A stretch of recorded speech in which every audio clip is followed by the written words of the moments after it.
It's about 10 p.m. on Thursday night, and on the back patio here, looking at a fire in the gas fire pit. But anyway, the video is about, you see that ugly propane tank that runs this fireplace? I've never really been in love with it sitting there like that, so I wanted to weld and make a project with my new Tack welder, so I'm going to build something to make a surround to go around that, and you know, use that as experience to get ready to weld up this oil pan here in the next few days. So we're going to make a box for this and make a little video and show you what we're doing. Alright, I bought this miter saw a few weeks back to do these wood projects, cabinets, and another big project that we did on the kitchen cabinets that I haven't made a video on yet, but I'll be making that soon. And so I went and bought a metal cutting blade for this, and I've got a chop saw over there. You can see it at the wall. And the problem with it is it's quick, you know, good for, you know, rough cuts and whatever, but it you know, it has a lot of deflection in the blade as it comes down and doesn't leave a very clean cut. So, you know, I want to build this, instead of making a round or I'm sorry, a square box for that, I'm going to do this kind of a hexagon shape, and I'm using this just thin wall aluminum 1-inch tubing. So I got a little jig set up here. I've got to make 6 of these sides for the top and bottom, so 12 total. A little stop set up here, and got the piece clamped in, and it seems to cut very well, so we'll see how well this works.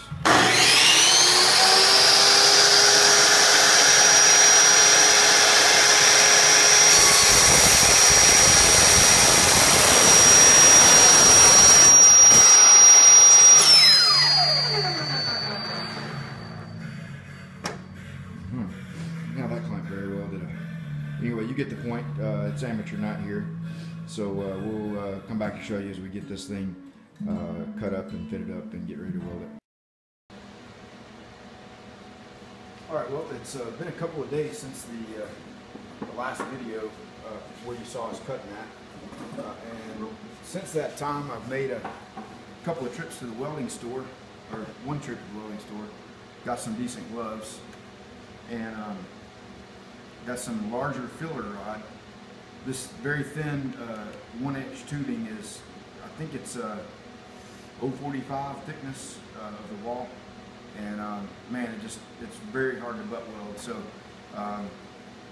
believe it or not, a more heat and a larger tungsten in the TIG torch, combined with a larger rod, being able to run more heat quickly, allows you to you know, heat up the area to get a tack going before you saturate the entire area and start to burn it through. So in the 2 days since then, I've been doing some practicing, and as you can see, it's pretty ugly. There's a decent one right there. There's an inside corner joint that's pretty decent, but not much else about that's very good. And part of that was just trying different settings on the welder, different heat ranges and so forth.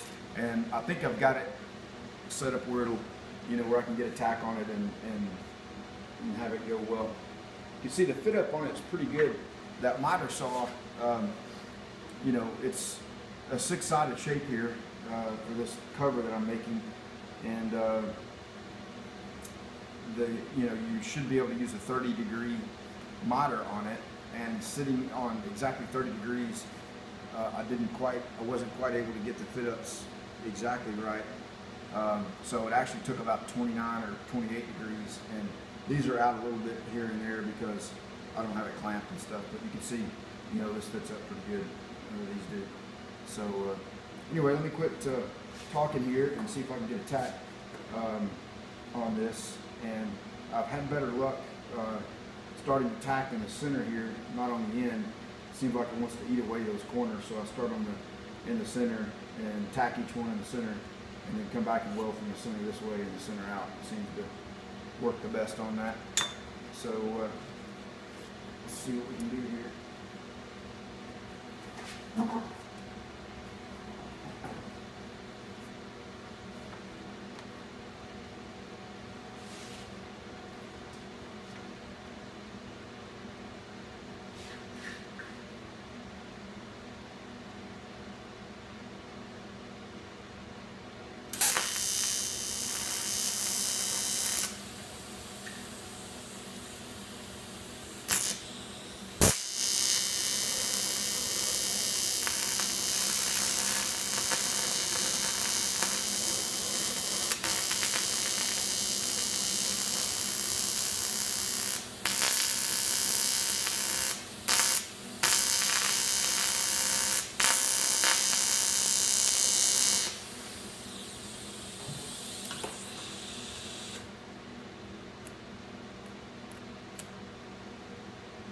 All right, that's a big old ugly tack. Let me do another one and see if I can get a better one. I was doing a little bit better than that in practicing, but anyway, it is what it is. Let's see what I can get here.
All right, well, I've been slowly learning as I go. The one thing I kept noticing was the arc kept wanting to jump over to this side, and I had to clamp over here.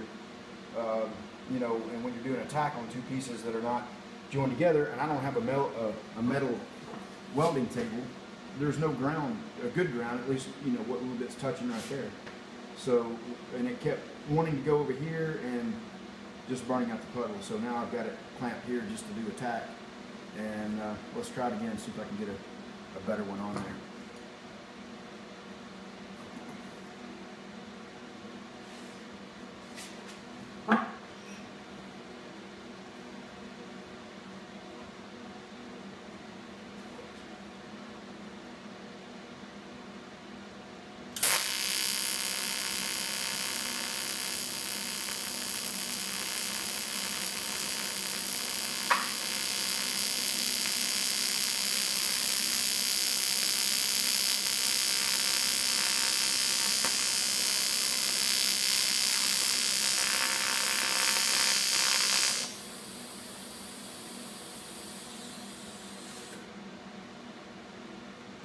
Well, not great, but it's on there.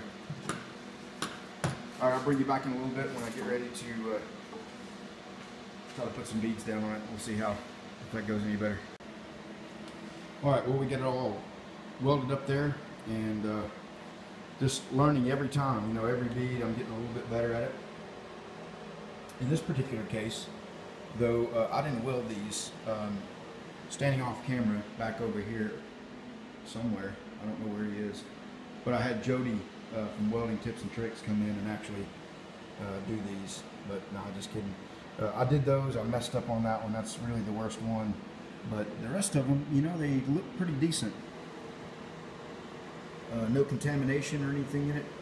One of the things that you look for on aluminum welding is, see this little white little etching, and that's the cleaning action, and you to get a good aluminum weld, you should see that be bigger than it is. So I need to play around with the settings on the welder some more to get that bigger.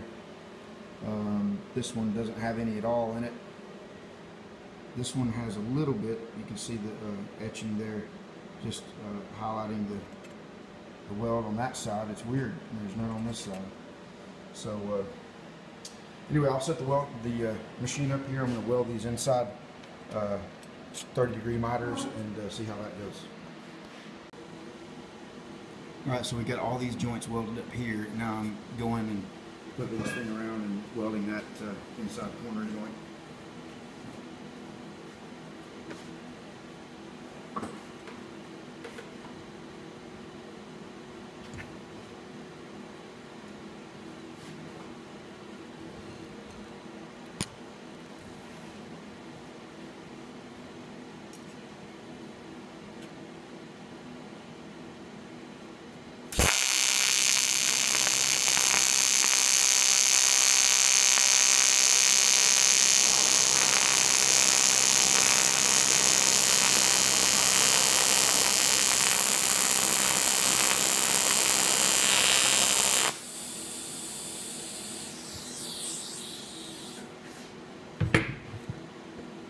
Well, that wasn't too bad. Not that great. I wasn't positioned very well.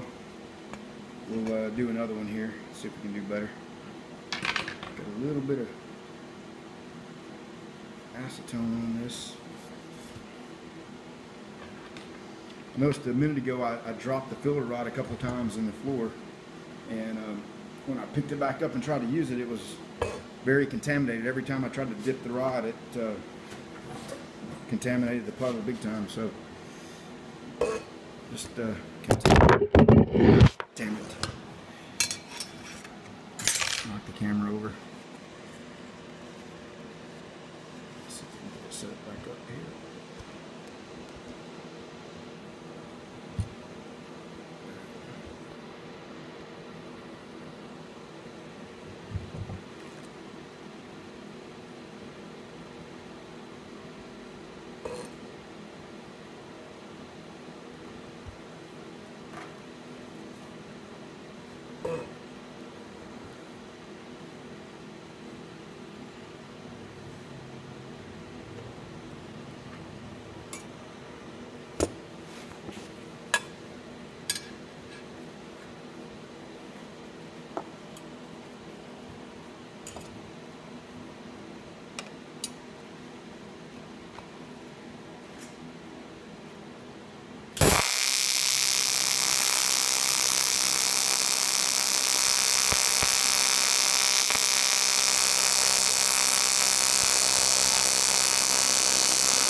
Alright, that's a little nicer weld.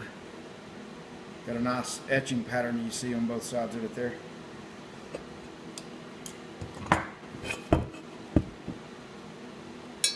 This one's going to be a little tougher. It's got some blowouts where when I finished both of the edges I didn't put enough filler rod in there, and it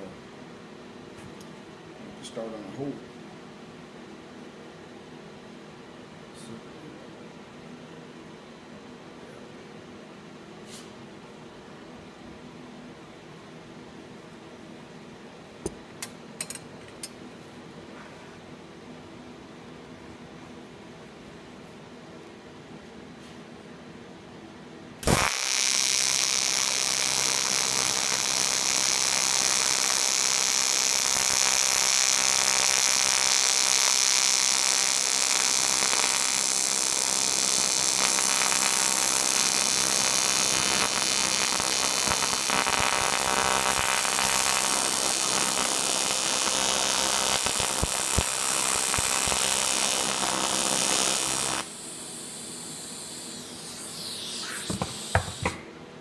I believe I dipped the rod in the tungsten on that one, and once you do that, man, you're pretty much screwed. So let me clean grind the tungsten, and I'll come back and finish it up, and we'll move on. All right, well, here's the basic frame of it, and you can see, you know, got some pretty decent welds there in places like that, and then, nice little blowout there. Oh yeah. When you come over here, hey, some good ones. Those fillet welds are a little tricky. Got a few good ones on there. There's a nice one right there, kind of a flat one, but not too bad.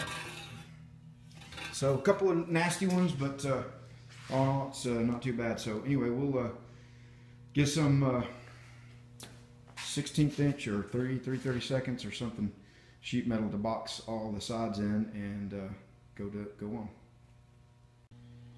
All right, well, we got some sheets of 080 aluminum, and got them at metal supermarkets, and went ahead and had them stamp those out on their sheet metal brake to get a nice clean edge for this. And it's 080 wall, so it's between a 16th and 3/32, so a little bit thicker than a 16th and less than 3/32, and certainly less than an 1/8. So also got this. This was like 80 cents an inch, and there's it's like 14 inches of it there, and I'm going to use that to make the risers on top of it. And this thing is hex, and so this is 1-inch hex aluminum. So God, this freaking aluminum stuff is not cheap, but while I'm learning how to weld, I might as well not just weld up a bunch of scrap stuff and weld up something I can use. I mean, this could have been made out of steel, a lot cheaper. But anyway, it's part of the process. We'll I need to go do some research on welding an outside corner joint. I know it's going to take a lot less heat to get that melted together, and it's going to want to tend to collapse, you know, and blow it in. So we'll see. All right, got all the panels tacked in place. Getting a little better each time with, you know, just doing tack. Seems like this is thicker material though than that square tubing, and seems like it's going a little easier. So anyway, we're going to go ahead and get it all welded up now, and it's like a aluminum trash can. We'll see. All right, got all the welds done, and man, believe it or not, they actually are halfway decent. You know, it's not perfect. My speed and consistency and foot control and all that needs some work, but I mean, you can see right in there, it's pretty consistent. Down through here, you know, not so much. A little bit of, I couldn't weld all this in one run, so, you know, you can see the start and stops. It just gets too hot. But it's thick enough, you know, that I can keep run along beads and not have to worry about it warping up or anything. And so anyway, we're going to do the little stands for the top and come back and show you what that looks like. All right, got a little epoxy primer mixed up here, and it's been sitting about 10 or 15 minutes. So we're ready to go. And got our part all sanded down and wiped down and staged up here, and we're going to paint this center of this star. So we're just going to put epoxy on this. You know, the whole etch versus epoxy thing, I think it's one of those deals, if I had a chance over to paint another big car, you know, an all over paint job, and it was you know, a restoration that I had years of work into, I would definitely put epoxy on all the bare metal, and then, I'm sorry, etch on all the bare metal, and then probably go on top of that with epoxy and, you know, go that route. But all these little jobs, you know, these little projects and things, I just don't see the need in it. I think epoxy does okay, and it probably would do okay on a full paint job. In fact, our Mustang outside that door, sitting out in the driveway, is, you know, 3 years into it, and it doesn't have any etch anywhere on it. So, but I understand Darren's perspective and Slow SRT and some of the other guys that have been, you know, a fan of the etch route. I understand that perspective, and I agree with it. But if Darren thinks, using epoxy without etch is bad. Wait till he sees what we're using for base coat on this little project. So anyway, we'll get the epoxy on there and come back and show you this secret base coat that we're using. So stick around. All right, well, here are these premium line brand of base coat paints that we're going to use. Yeah, not PPG, not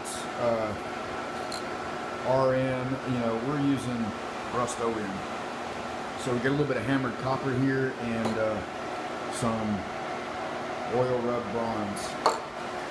And so we'll see, you know, it's going to go over epoxy primer that I reduced with a little bit of acetone, which the book says you can do up to 10%, the tech sheet does. Some will let you do it, some won't.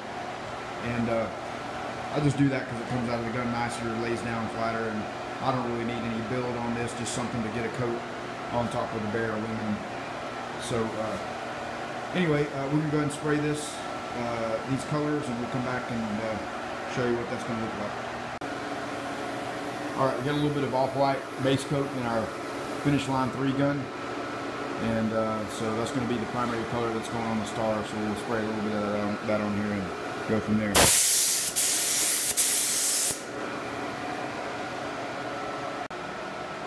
All right, we got one coat of the beautiful hammered copper on top of our black epoxy. And so we'll go ahead and put another coat on here. This thing sprays kind of cool. It's got a nice gun, and I think that Soda Jet makes the nozzles for these to give you a nice spray pattern. So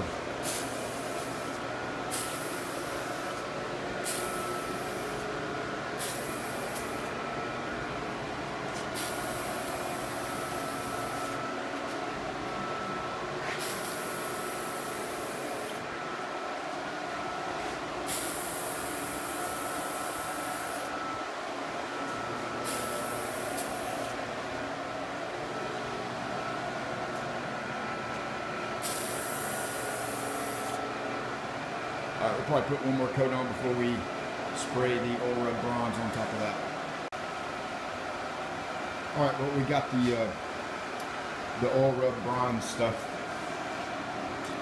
this sweet little paint here, on there. And so I've got some wax and grease remover on a rag, and I'm gonna just wipe off over the TIG welded areas to remove, well, hopefully remove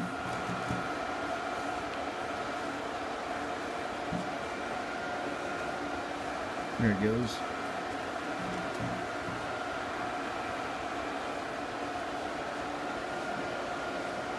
You see it kind of exposed some of the copper underneath. So anyway, we'll keep wiping it down and see what we can make it look like, and come back when we get ready to clear it. All right, let's go take a look at the finished product here.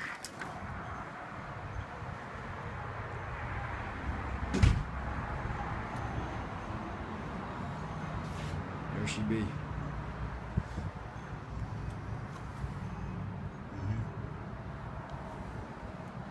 You got the tank back here that just go slip in from the back. Hook our hose back in and have it all covered up.